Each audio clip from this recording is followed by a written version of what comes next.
Episode 7. It's just going to be a bunch of miscellaneous tips and tricks. Nothing too mind-blowing, but hopefully some things that will help you out here and there in your artistic journeys. Nylon brush, cellophane transfer, stencils, faux writing, blow blossoms, communications, scrapers, chalking. Any of that sound familiar? Yeah, that's about it. We'll get started. Alright, this next little tidbit, I call blow blossoms. And what I do is I take a paint, like a watered down paint, or if you want to get real fancy, you can use acrylic ink. There we go. This is just a gold acrylic ink. Shake it up good. And what you're going to do is apply some paint wherever you want on your... Well, that's a little thick. I'm not sure this is going to work, but let's give it a shot.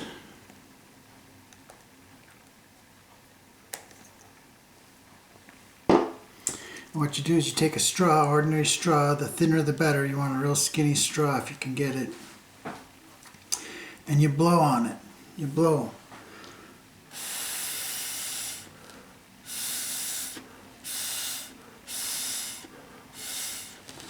Yeah, this was a little thick, so it didn't work out as well.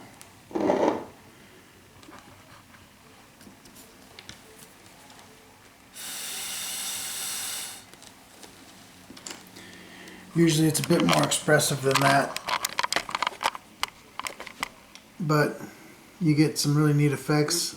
See, that's not too bad. It's just not what I was expecting. But yeah, blow blossoms. Da-da-da. One thing I want to make certain I mentioned is that with those blow blossoms, the thinner the paint, it's got to be pretty watery to get like really nice effects. Otherwise it's just going to be like a big circle that gets bigger. Not very expressive. But good luck. Go forth and commit art. Alright, stencil work. I'm not going to get too involved with it, but just going to tell you some things that I do. One is I take the stencil and I tape it down so it doesn't move while you're working with it. That can be a real drag because getting it lined back up properly can be a real pain and be really difficult. So just tape it down. Next, get yourself some good stencil brushes. That's what they look like. They're typically not expensive.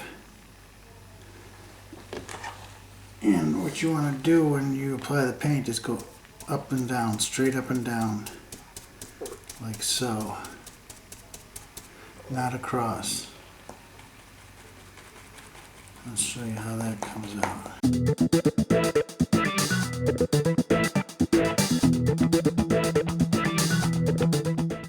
Carefully remove your stencil.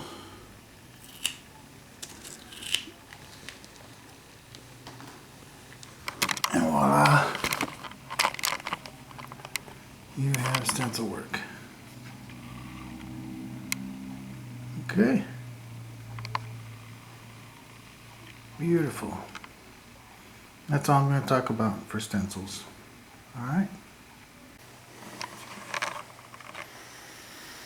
Okay, another thing you might want to use in your abstract work is faux writing or fake writing. I have a couple examples here. As you can see, it looks like somebody wrote Chihiriyag or Generist or Inigajigi. And they don't really say anything. It's just gibberish. It's made up letters and words. What that does is it tricks the viewer into thinking that somebody wrote something intelligent there. Otherwise, they wouldn't have taken the trouble to write it. Otherwise, it must be important, So, that's something that brings an element of sophistication to your work, even if it is fake. But it's something that you might want to try. And it's fun. All right. Okay, another thing I'd like to mention is communication in your art. Not like what are you trying to communicate to the viewer, but what the different elements in your art are how they're communicating with other elements in your art, or whether they're communicating at all. Okay, so what do I mean by communication? If you have certain elements in your artwork, all artwork is made up of elements in your composition. We have elements here like the sphere, and we have the Tegan blocks, and we have the tape work, and the bubble wrap transfer. All these different elements. But are they communicating with each other? Now you can say each individual Tegan block is communicating with the other blocks because they all share common elements. They're the same color palette. They look similar. They're in the same area, on the same plane. So you can say they're communicating. Now, the Tegan blocks and say the blow blossom are not communicating, despite them even touching each other. They're not really communicating. They're just, this could be floating that way, this could be floating that way. They just exist independent of each other without affecting each other. The faux writing is not really communicating with anything but the other faux writing. Even though they're of different colors, they're written in the same hand, they're in the same area, they're the same length. They share enough elements for your mind to say, yes, those are related. They have a relationship.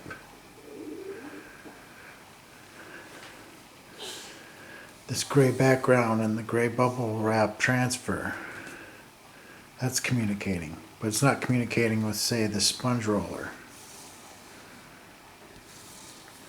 This wisp wheel and this sponge roller track, they might be communicating. They have enough similar elements. They're like tracks. They're cool colors on the same plane, it seems. They might be communicating. We don't know. Let's take a look at the bubble wrap. The 3 examples of the bubble wrap. Are they communicating, those 3? It's hard to tell, isn't it? You could say yes, they all share that yellow. They all share the same size of bubble wrap pattern. They're all multicolored. But then you could say they might not be communicating because, I don't know, this one might be drifting that way, this one might be drifting up, this one might be drifting down.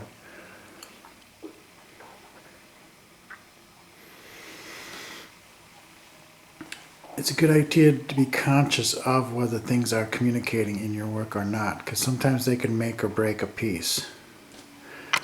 One time I had a bunch of tape work similar to this, only a whole bunch of it.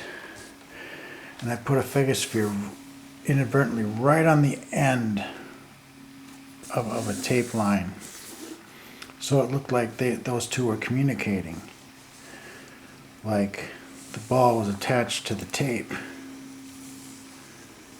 Like it was some kind of magic wand or something, and it totally ruined it because the ball was supposed to be independent of the tape work, not communicating.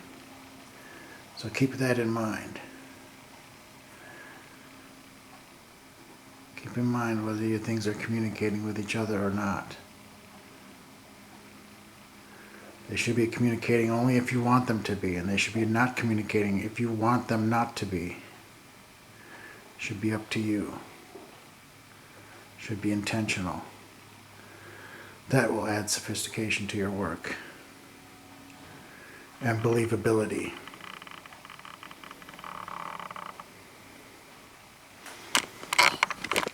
And so that's a word or two on communication.